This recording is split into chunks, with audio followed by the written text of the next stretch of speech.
Đâyបងប្អូនថ្ងៃសៅរ៍ទំចាត់ការច្រាំង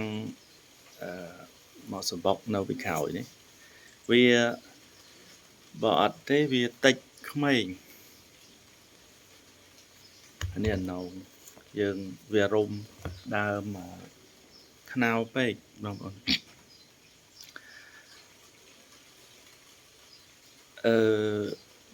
ចំពោះអ្នកមានតួនាទីការពារជាតិការពារទឹកដីឬក៏អ្នករកស៊ីអាជីវកម្មផ្សេងដែល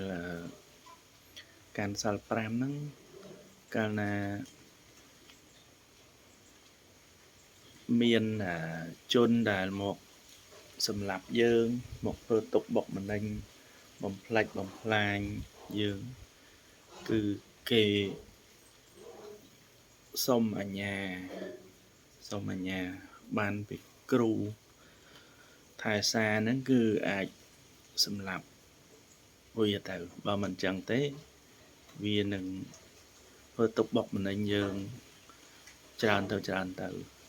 តាមរយៈមនុស្សនិងអមនុស្សផ្សេងទៀតវាបញ្ជូនមកអញ្ចឹងបានច្បាប់របស់កូនចៅព្រះក៏ដោយច្បាប់របស់មនុស្សធម្មតានឹងដែលលោកកាន់សល់5ហ្នឹងកាលណាយើងសត្វណាដែលវាមកធ្វើទុកបុកម្នេញយើងហើយយើងបានលើកលែងឲ្យហើយនៅតណ្ដាលគឺយើងសុំសិទ្ធដើម្បីចាត់ការវាអញ្ចឹងច្រាំងនេះ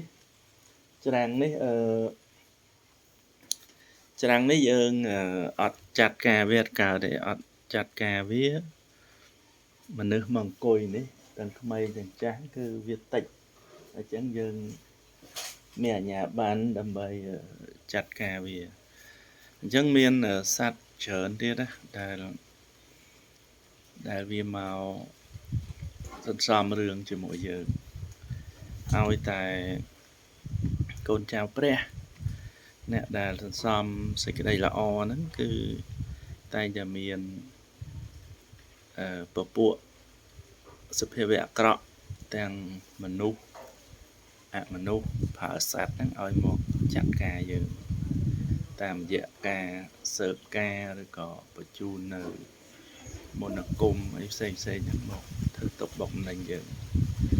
ហ្នឹងវាពិបាកដែរកន្លែងបើយើងជាអ្នកដែលអត់សូវសាងប្រយោជន៍បានយើងអត់សូវយល់ពី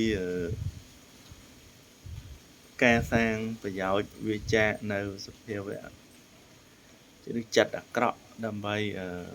ចាប់យកចិត្តល្អហ្នឹងបើសិនជាយើងមិនសូវមានប្រយោជន៍ទៅលើហ្នឹងទេគឺវាមិនបៀ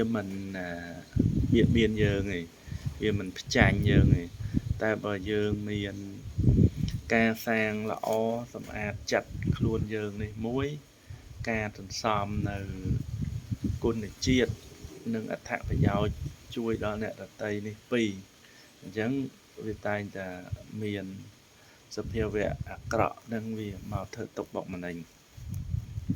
អញ្ចឹងសភាវៈអាក្រក់ហ្នឹងវាអាក្រក់អាខ្លះរាប់ពាន់ឆ្នាំ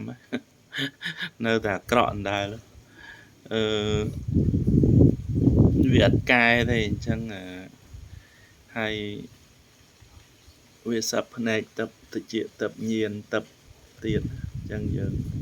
និយាយអីក៏វាដឹងធ្វើអីក៏វាដឹងអញ្ចឹងវាដាក់កេញដាក់អ្នកងារវានៅជុំវិញខ្លួនយើងដើម្បីលុបបំបាត់នៅសភាវៈអាក្រក់ហើយនឹងការត្រាស់ដឹងនៃសច្ចធម៌ដែលនាំឲ្យមនុស្សរួចផុតចាកទុក្ខអញ្ចឹងអ្នកណាដែលមានផ្លូវចម្រើនដល់ខ្លួនឯងដល់មនុស្សហ្នឹងគឺវាធ្វើទុកបុកម្នេញអញ្ចឹងសាច់រឿងហ្នឹងវាពាក់ព័ន្ធជាមួយនឹងគេ គេហៅថាមេគារបស់ព្រះថាព្រះក៏នៅក្នុងចិត្តនរកក៏នៅក្នុងចិត្តអញ្ចឹងវាមានវិញ្ញាណវាមានវិញ្ញាណចិត្តវិញ្ញាណសម្រាប់ទាញឡើងអញ្ចឹងឧទាហរណ៍ថាយើងជាមនុស្សល្អយើងលះបង់សេចក្តីអាក្រក់ផ្សេងៗហ្នឹងវាមានសុភាវៈត្រទ្រង់ព្រះសាសនារបស់ព្រះអង្គបរមគ្រូព្រះសាស្តានៃយើងព្រះសម្មាសម្ពុទ្ធហ្នឹងមានអ្នកស្រឡាញ់អ្នកលះបង់អ្នកត្រទ្រង់ព្រះសាសនាហ្នឹងជាយានហ្នឹងលោកមករក្សាការពារយើងនឹងបង្ហាត់បង្រៀនយើងឲ្យបដិបត្តិនឹងលះសេចក្តីអាក្រក់ហ្នឹងបដិបត្តិសេចក្តីល្អអញ្ចឹងវាមានតាមជាន់តាមឋានៈតាមកាត់តាមពេលវេលាទៅតែមនុស្សយើងរាល់ថ្ងៃភាគច្រើនវាជាប់បញ្ហាទៅនឹងអកុសលចិត្តអកុសលធម៌អញ្ចឹងការសាងល្អមិនសូវមានច្រើនតែសំដែងអញ្ចឹងវាចូលទៅក្នុងទម្រង់របស់ពួកវិញ្ញាណអកុសលធម៌ឬគេហៅថាពួកមីអញ្ចឹងពួកមីកាន់ធ្វើឲ្យមនុស្សស្អប់នៅគុណប្រយោជន៍ស្អប់នៅអំពើល្អនិងលើកស្ទួយនិងប្រព្រឹត្តតែនឹងសេចក្តីអាក្រក់អញ្ចឹងបើសិនជាយើងចង់ដឹងថាចិត្តយើងនោះចូលនៅក្នុងអបាយមុខឬក៏វិញ្ញាណអាក្រក់បៀតបៀននោះយើងចំណាំមើលថាឲ្យតែចិត្តយើងចូលចិត្តមួម៉ៅក្តៅក្រហាយចំណែនគេឃើញសេចក្តីល្អហ្នឹងយើងធុញត្រង់យើងទៅចិត្តហ្នឹងអាហ្នឹងហើយដែលទី1សន្តានយើងអាក្រក់តែម្ដងទី2ពពួកមីអាក្រក់ផ្សេងទៀតមកបៀតបៀនចិត្តយើងអញ្ចឹងយើងគួរមានការប្រុងប្រយ័ត្នដោយបានខ្ពស់កន្លែងហ្នឹងគឺសំខាន់ណាប៉ុន្តែនៅក្នុងសាសនាយើងភាគច្រើនអ្នកដែលលូកអំពីភាពរស់រវើករបស់វិញ្ញាណទ្រទ្រង់សាសនាហ្នឹងឬក៏លើកអំពីពួកមីហ្នឹងគឺអត់បានទេដោយសារតែពួកហ្នឹងវានៅគ្រប់ទីកន្លែងហើយមនុស្សយើងពិបាកនឹងទប់ទល់ជាមួយពួកហ្នឹងអញ្ចឹងវាពិបាកអញ្ចឹងតើតែយើងមានចិត្តបរិសុទ្ធឲ្យទេវតាតាមថែឲ្យមានបញ្ញាមានរចនាសម្ព័ន្ធរបស់